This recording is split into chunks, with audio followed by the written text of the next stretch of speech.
Welcome to this masterclass on Odd Nerdrum's self-portrait with child's skull.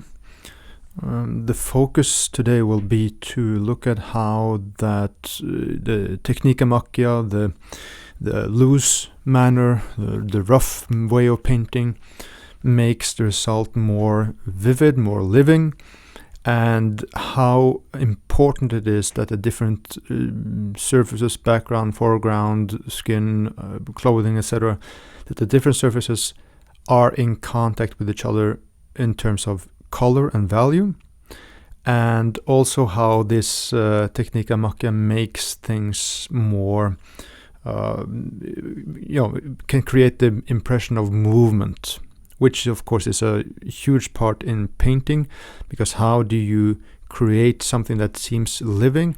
Well, you need to imbue it with a sense of movement, and of course that's a really advanced point, so we'll get to that in this lecture. The first thing I'd like to point out is the use of the ground. I've covered this earlier in a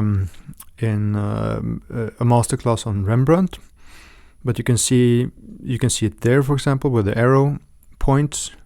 You can see it here on the the knot that is made there.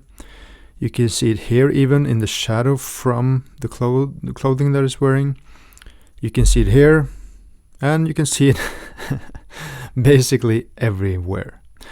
So let's detail that. We'll start with this.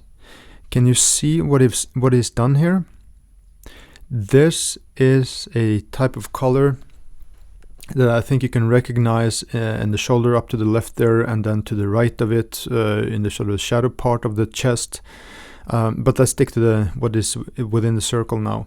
And I believe he's used either sandpaper or a palette knife, and painted over it and scraped it forth.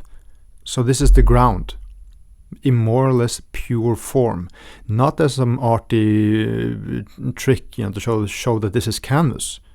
This functions as an integral part of the image. It's part of that knot. He's tied something around his well, I guess it's he's tying the painting frock or whatever. Okay, so you see it here. Can you see those the lighter brownish tones? That's the ground color. You can see it here in between strokes. You can see it here. Can you recognize it now? The reddish tones that are actually almost as light as light itself on the neck there, or on the throat. So what he also does, he paints really thin here. So the Technique di Macchia is the rough technique is not a question of applying thick layers of paint, not necessarily, and by all means not all over, because that would defeat the purpose. You want a painterly variation. So we've looked at how the ground shines through, and then he's superimposing paint, but quite thin and fairly flat. That's the second point. If you look at late Rembrandt also, you see that his forms are quite flat, and don't misunderstand that, please, because it's not like it's completely flat like in opaque. This is a flat surface. He pacifies certain areas, and of course, as you can see with the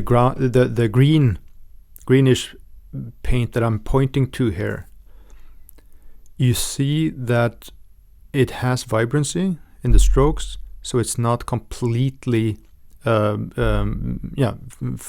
and covering.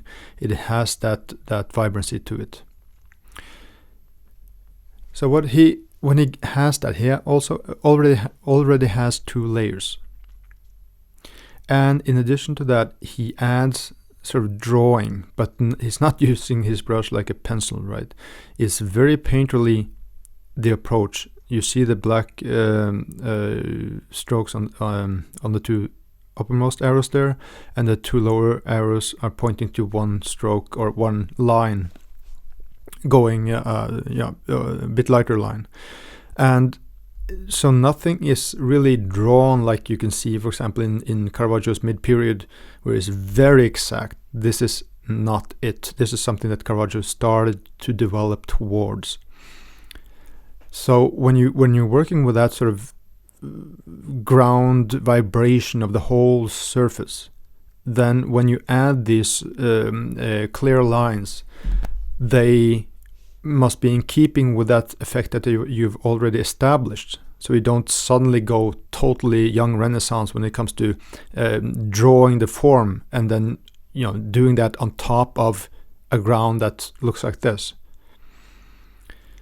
Okay, so let's take a look again at the knot here, and you see how important this is, the gray area, or within the gray line there.